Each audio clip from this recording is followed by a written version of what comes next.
I distinctly remember seeing the Jurassic Park movie for the first time. You know, jaws dropped in the theater. It just blew my mind.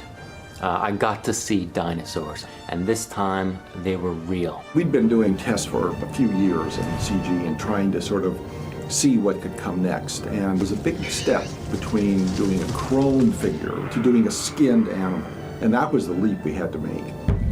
For this game, more so than any Jurassic Park game that has come before, we want to recreate the feeling of the films in tone, in character, and certainly with the dinosaurs, feels like the original film.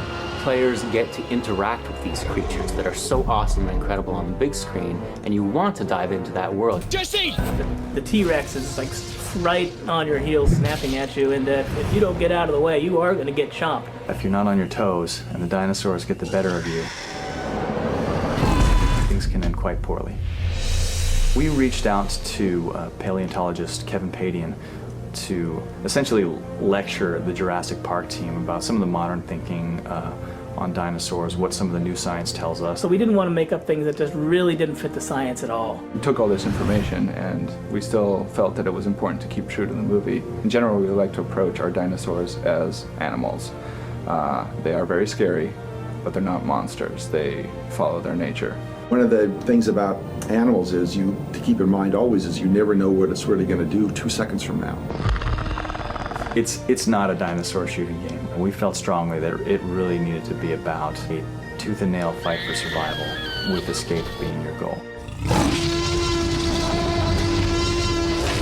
You couldn't really do a Jurassic Park game without Tyrannosaurus Rex. You have to know the rules that the film set up, which is, you know, if you don't move, the T-Rex can't see you. Of course we're going to see velociraptors. Those are the smart guys. They're the ones that are always thinking about how they're going to get you next.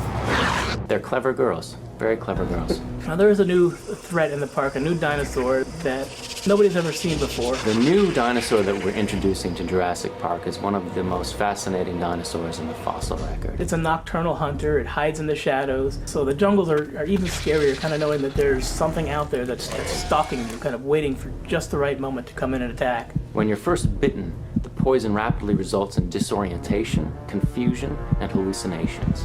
This paralytic venom doesn't outright kill you, it leaves you alive. And you do not want to be left alive by this dinosaur. It's a slow, horrible, and fascinating death.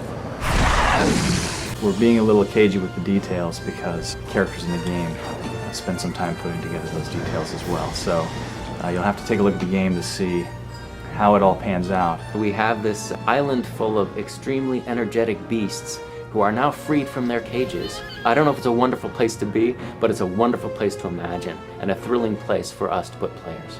So if you want to go back to Isla Nublar, this is your opportunity.